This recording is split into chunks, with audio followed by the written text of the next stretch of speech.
Hello everybody and welcome to Inside the Museum Live. Are we excited? Yay!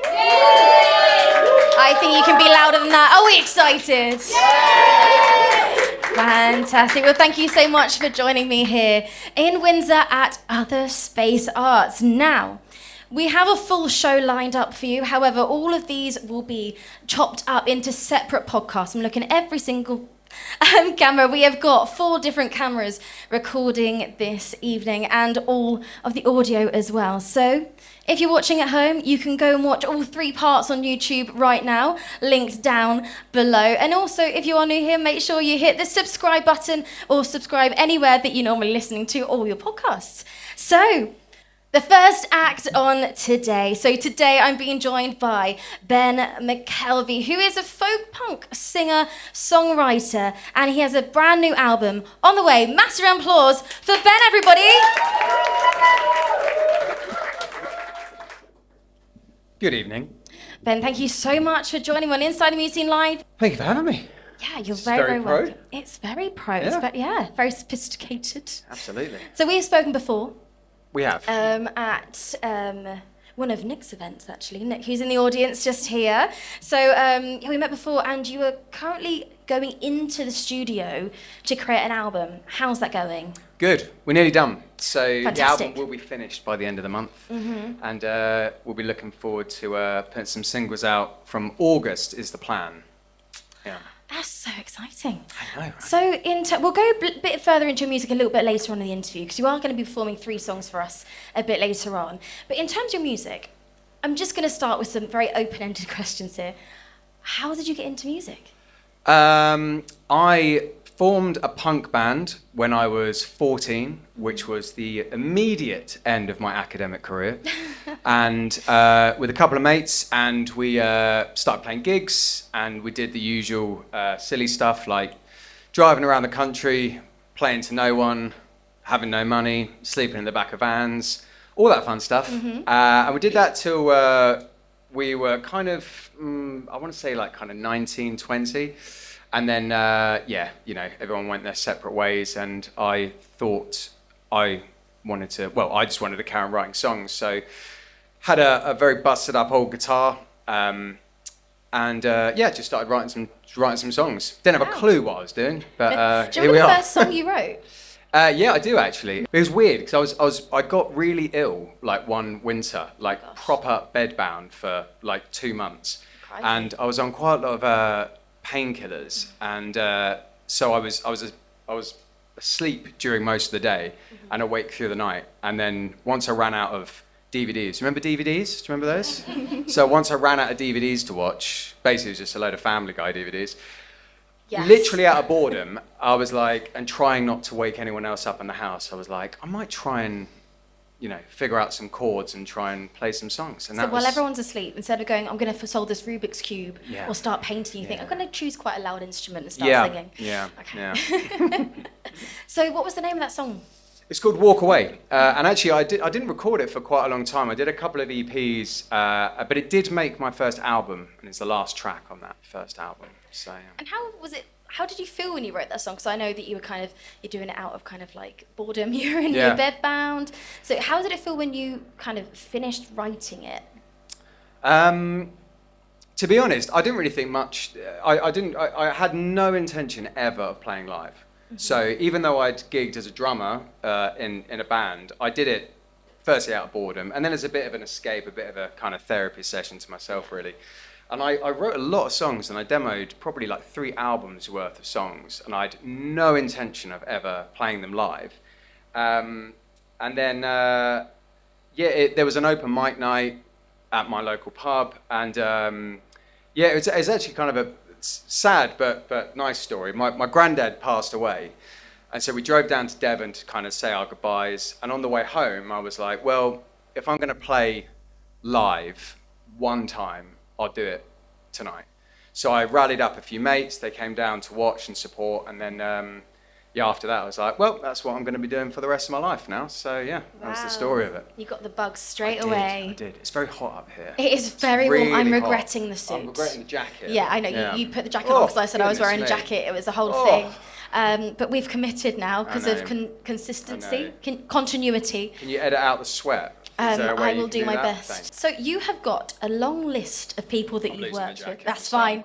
We'll edit this bit in so it doesn't look weird. So you have worked with basically everyone. But before the show, I did ask you what your favourite kind of anecdote was to tell. And you performed with Wet, Wet, Wet at the O2 Arena. Yeah. Like, that is a dream come true for yes, that was a perfect reaction. You know, the O2 Arena is just the dream for anyone, right? So can you tell us how you got there? And then I have loads more follow-up questions after that. I was working with a management company. They were kind of helping me promote an EP. One thing led to another, and there happened to be, it was very much right place, right time. So much so that we literally did a warm-up gig down the pub for the first time ever as a band. And then the next day we were playing at the 3 Arena in Ireland, very much out of our depth. Crazy. I have a clue what we were doing, but it was fun. Yeah. So when you said were you part of a band then? Or was Yeah. it not solo? I thought it'd be the last thing I'd ever do. So I was like, well, I'm gonna go out with a bang. Because I'd no contacts or anything. It was complete luck. So I literally called up mates of mine that aren't musicians at all and was like, have you still got that bass that you had when you were 14? I was like, oh yeah, I think so. It's like, can you learn like 6 songs? Because we can go on an arena tour.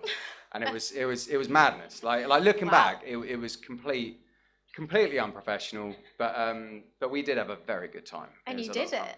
We did. Yeah, we did the whole tour. Yeah. So what was it like playing in arenas? Because playing in a small venue, like intimate venue, grassroots venue, very different to an arena. Can you kind of talk us through the main differences that you found? Well, one thing, the first sound check that we did, because we'd only ever sound checked in pubs, you know, it's like here, everyone just kind of wanders in, chucks the kit on the stage, and sort of takes it in turns and borrows leads, and you do what you do. You don't do that at arenas. And we walked on while the first show that we did with Wet, Wet, Wet, they were sound checking, and we walked onto their sound check with our guitars. Sort of dumped it next to, Marty Pello while he was singing. It was just like sort of chatting, and then to the stage manager came up and was like, "Git." We're like, what? Oh, right. Oh, yeah. So we learn lessons pretty quick of like how to be way more professional. I don't think we got any more professional really by the end of the tour, but we learned a few lessons. How many dates was it? I think it was 21. I think they were all arena tours, basically. I think so. Yeah. Wow, yeah. That's incredible. Yeah. That's honestly incredible. Fun. And you've also supported, my favourite, Scouting for Girls, but we spoke about that on another video, so go and watch that instead. But Ferocious Dog, you said, was one of your highlights that you've supported. Tell me about that. That was this year. Yeah, I kind of got the job out of nowhere, really. I wasn't really expecting to tour again, to be honest. I took a couple of years out with kids and all that kind of stuff. Haven't put an album out, and then got. It's like the way it goes in this industry. Like sometimes you're the right place, the right time, and then there was a couple of slots going on their tour, and someone said, "Do you want to do it?" And I was just like, I was a fan of the band anyway, so I was like, "Yeah, definitely." And amazing bunch of guys, great musicians, great crowds, and it just like reignited my fire. And I called up my producer, I think, after the first show, and was like, I'm coming in and doing an album. I'll have the album done by the end of the month. And then we were back in. Yeah. You were so inspired by that. Yeah, absolutely. It's nothing better than playing live, So love it. Fantastic. So you are going to be performing live a little bit later on, 3 songs. But before we go into what those songs are about, are you ready for my random questions? I think so. And I do make these up on the spot, so they will be weird, okay? Okay. So, my go-to, if you could have a superpower, what superpower would you have? I'm going to go flight. Why would you choose flight? I don't like sitting in traffic. That's fair. That's fair enough. It's a boring answer, but, How would you fly? Get the kids to school really quick, get to the gig really quick, go down and get some milk, no problem, in and out, whatever you need. Amazing. Would it be like a jetpack? Would it just be like you flying, or would it be like wings? Probably start a little business. Be like, do you need shopping done like a ferry? Super quick? It'd be extortionate pricing, and sat the music off and just do that. Delivery will go out of business. Yeah. Fly Deliveroo, basically. Fantastic. Flyaroo. That's a new business. We'll need to sort this out. This is why I love the random questions. Obviously, the most famous one, if you could be a biscuit, what biscuit would you be? I'm going to go custard cream. I'm going to ask you to explain your answers. There's some They haters weren't in happy the with that. audience. They weren't happy with that answer at all. Change it. No. Oh, Can I just quickly ask, why did you boo at the custard cream? As long as you boo that and not the songs. It's only 42 calories. Fair enough. There we go. Some more sugar ones. Jammy Dodger? There you Right, go. we'll go Jammy Dodger. That'll go in the edit. If you could only eat one thing for the rest of your life, I'm going to give you a meal. If you could only eat one meal for the rest of your life, breakfast, lunch, dinner, every single day, what would it be? Pizza. Pizza? What kind of pizza? Anything. Apart from, I don't want any vegetables on there. You know, it's like, I know this. I'm going to get booed again for this, but it's like fruit and nut. It's like, don't put fruit in my chocolate.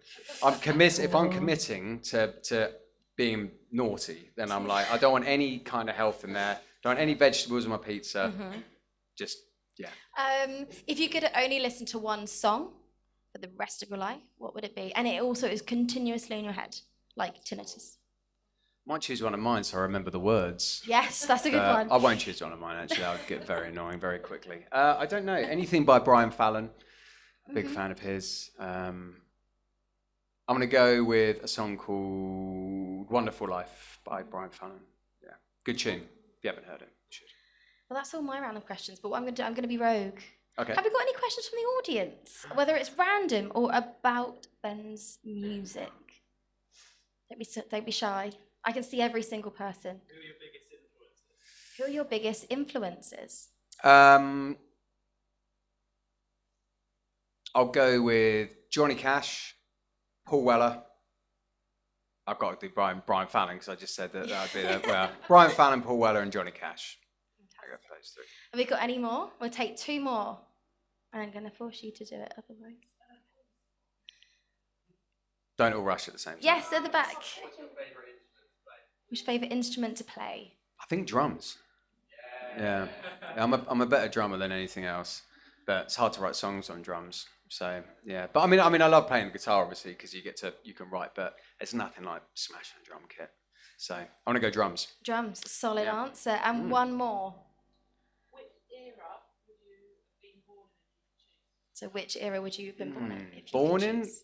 I'd say if I was going to born in one era to grow up in, so I'm thinking if I wanted to like hang out in the 50s, I need to be born in the 40s, right? Yes. You know, like teenage years. True. I'll go having fun in the 50s. Great music, great cars, cool clothes, no phones, no social media, none of that. Be great. Art for that. Yeah, okay. 1950s. So going back to your music, so you're going to be performing 3 songs with us later on. So you're going to be performing Cops and Robbers, Doghouse, and Weekend Dad. Now I have heard all of these. One of them made me laugh, one of them made me cry, and one of them was just an amazing song. So let's go in that order. So Doghouse, you say that people come up to you at the pub when you've or after you've performed it somewhere at a venue and say, "Do you know what? I've been through that." Yes. Yes. Yeah. Could you explain to the audience before we hear it in a second? Yeah. What Doghouse So is I about? wrote it. This is a new song. It's not on a record yet, but it'll be on the new album. And I just wrote this song as a I guess it's quite a fun song about going out drinking with your mate, losing track of time, and getting in trouble with your wife. And I played it. I think I played it every night on the last tour, and that was out of all the songs that I played, that was the only one I hadn't recorded, and that was the most. People came over and were like, "What CD is the Doghouse one on?" And I was like, "Oh, I haven't done that one yet." And they're like, "Literally happened to me last week, mate." And that happened to like every single show. Someone would come up and be like, "I think I'm at the Doghouse tonight, mate, because I'm going to be going out for a few. What's that CD you got?" And I was like, "It's not recorded yet, but it will be." So It's nice to know that other people go through the same thing. Yeah, I'd like to be relatable. So Totally. Going kind of on to the next song. So Weekend Dad, you're going to be finishing with. So you like to be relatable, but you also like to be very, very honest. So talk to us a little bit about Weekend Dad. I definitely had a little tear when I first heard this song.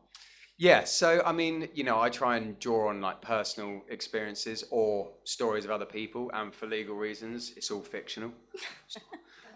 So yeah, I wanted to write a song about something that meant a lot to me, but I wanted to get like a bit of kind of dark humor in there as well. So there's a couple of little lines that if you listen out from any Simpsons fans here, people grow up watching The Simpsons.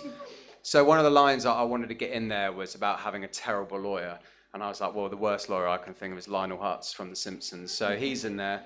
And yeah, I just, like the whole album is kind of a bit midlife crisis, but with a dark humor edge on it.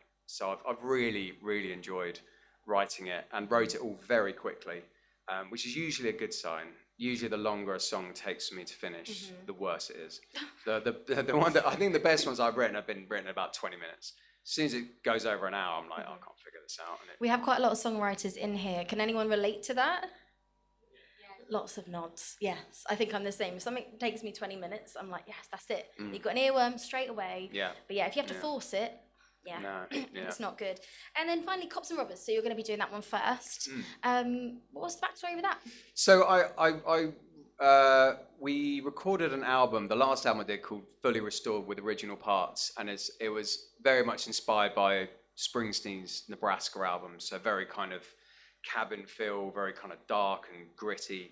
And it was a combination of that, and I'm a massive Jam fan. They've got like amazing lyrics, and I just wanted to write a story about two kids growing up basically, and one goes one way and one goes the other. One becomes a criminal, one becomes a copper, and it was loosely based on a mate I grew up with, and we used to play Cops and Robbers together. I was always the cop.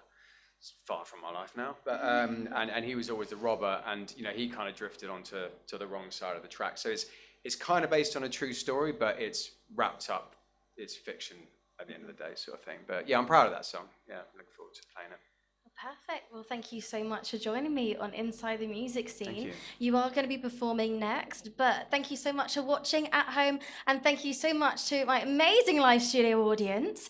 Make sure you do like and subscribe and share this everywhere. Please make sure you keep watching for Ben's live performance. Until next time, stay safe, and I'll see you soon. Thank you. This first song's called Cops and Robbers.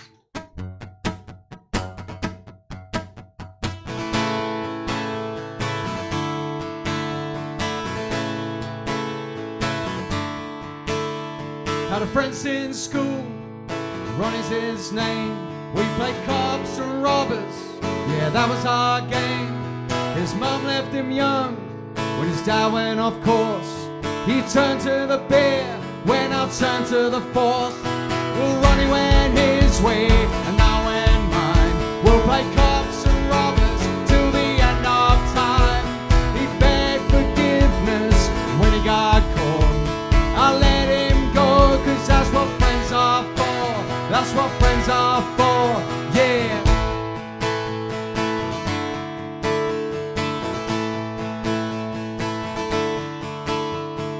Home invasions, it's getting worse. On an any gurney from an overdose, I'd cry in the waiting room, what could I do? This man needs a friend, but I belong to the blue. Well, Ronnie went his way, and I went mine. We'll play cops and robbers till the end of time. He begged forgiveness when he got caught. I'd let him go, 'cause that's what friends are for. That's what friends are for, yeah.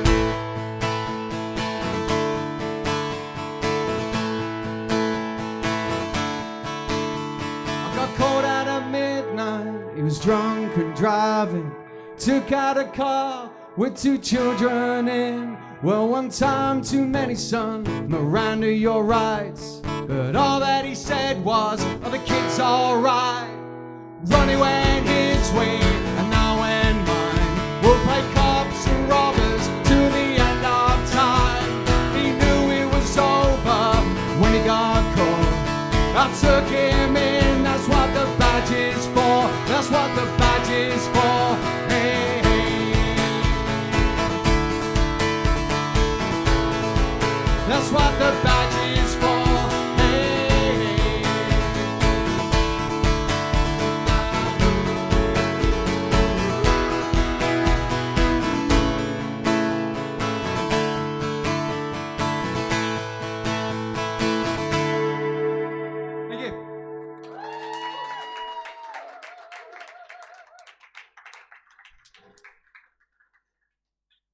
So this song is about going out, getting drunk, and annoying your wife. It's called Doghouse.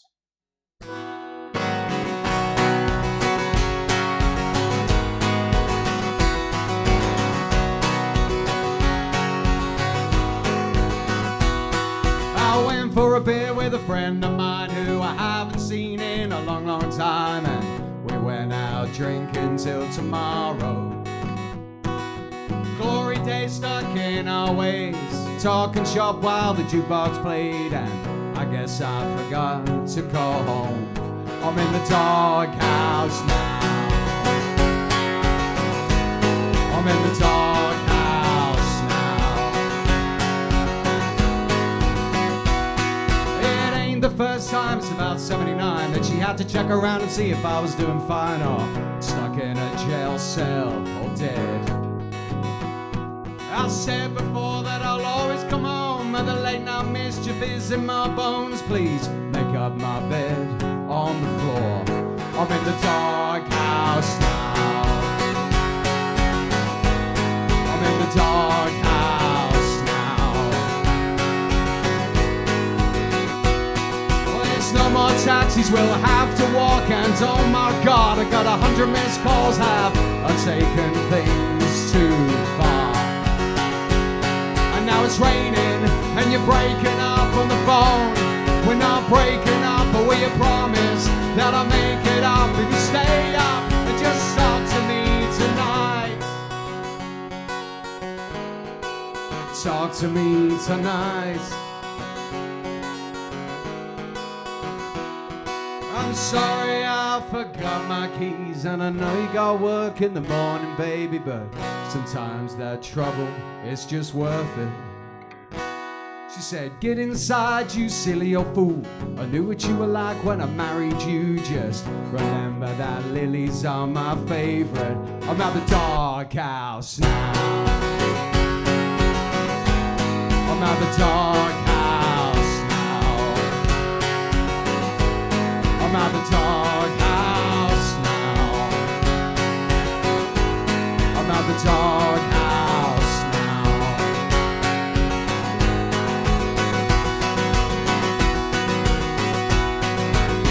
Thank you. Yeah, this next song is called Weekend Dad. It is going to be the title track of my new album that's coming out next year, but the single you can expect just after the summer. Date TBC, but we're working hard on it, and it's pretty much there, so aiming for August. So hopefully you can check it out then. It's called Weekend Dad. It goes like this. I'm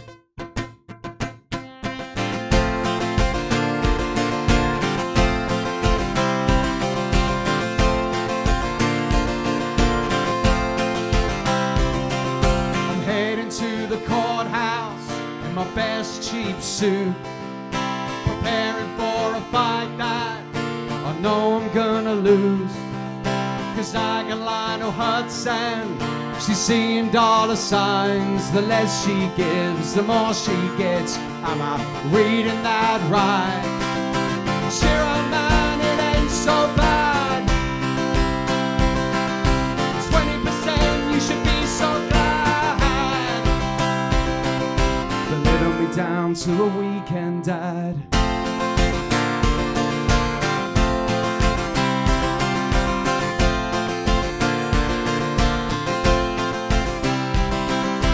Hoping for reflection, praying for sympathy.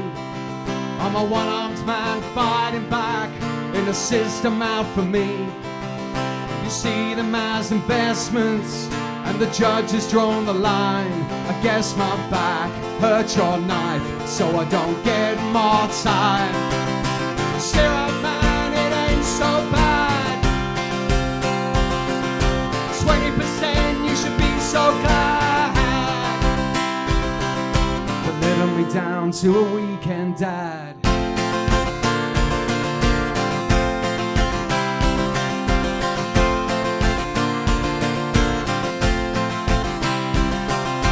So I guess this is it.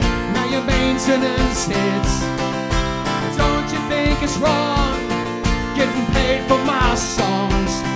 But you gotta buy those magic beans, and I'll pay keep your image clean. I'm sorry, son, I can't fight no more. I guess you really won this war, and still once more. Cheer up, man, it ain't so bad. 20%, you should be so glad. Well, here's your order, why do you look so sad? We're letting me down to a weekend dad.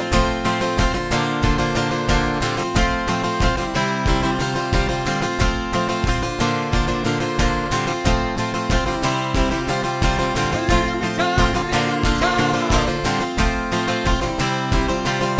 We're letting me down, we're letting me down. 20%, you should be so glad. There's plenty of time for a weekend dad.